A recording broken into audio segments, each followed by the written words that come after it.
Avec un H ou sans H? Pas trop en fait. Enfin, là, sur l'image, ouais. Mais en texte, non, non, il a bien aimé. Ouais, c'était assez drôle.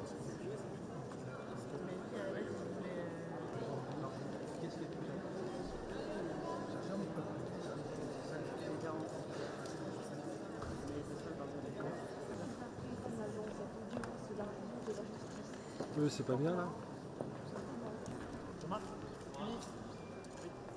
Sophie? Pardon. Merci. C'est fini.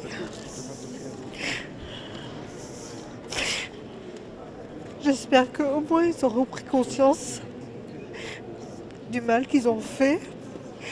Et j'espère qu'on ne nous oubliera pas parce que c'est horrible. On a gagné. On lâche pas. Et on lâchera jamais. Dis oublie. Je suis pas là tout le temps parce que j'étais souvent là quand même. Vous étiez déçu par l'enquête, est-ce que... J'attendais par rapport à Chokri et Grayeb et je pensais pas que ça allait être autant en fait parce qu'à force de suivre, d'avoir les comptes rendus de mon avocat, on s'est dit bah ils vont manger moins quoi et du coup 18 ans c'est bien, après c'est peu pour tous ceux qui ont perdu quelqu'un de proche. 18 ans c'est rien, ils ont déjà fait 6 mais je suis quand même heureuse par rapport à ça. C'était vraiment eux deux que j'attendais le plus. Nadège Randa. On aurait pensé que les peines auraient été plus légères. Elles sont assez importantes pour au moins 2 des prévenus. On sait que tous les prévenus sont partis avec les menottes, pour ceux qui étaient venus libres.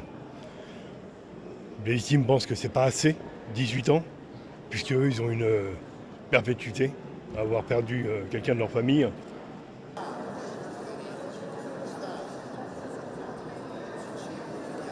Je pense pour toutes les victimes, que ce soit les victimes physiques, psychiques, on parle de la France entière. C'est vraiment un événement qui a touché au niveau national tout le monde. C'est une étape pour nous aider à nous reconstruire et on espère en tout cas aller de l'avant. Et encore une fois, voilà, les peines elles sont à la hauteur des actes qui ont été commis.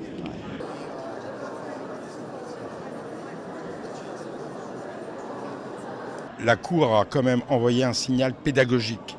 Si, par malheur, vous connaissez ou vous aidez, même de loin, un terroriste, la justice est là pour vous rattraper.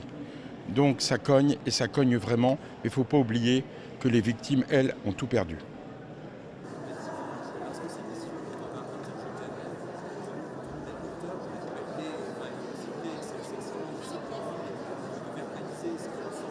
Encore une fois, pourquoi est-ce que vous avez des enquêteurs qui disent qu'il peut y avoir des doutes et il peut y avoir des suspicions de la mise en œuvre d'un complot et que la juridiction juge différemment? Je crois vraiment qu'il y avait un devoir de nuance et un devoir de réaliser et de reconnaître de façon officielle aussi au grand public et aussi aux parties civiles qu'il y a des zones d'ombre dans ce dossier, qu'on ne parviendra jamais à les élucider, mais ce n'est pas parce qu'il y a des zones d'ombre qu'on doit forcément condamner des personnes par substitution pour dire voilà, on a condamné et on répond à vos attentes. Je trouve que c'est tout à fait regrettable et dommageable pour la justice et que la justice n'en ressort pas grandie.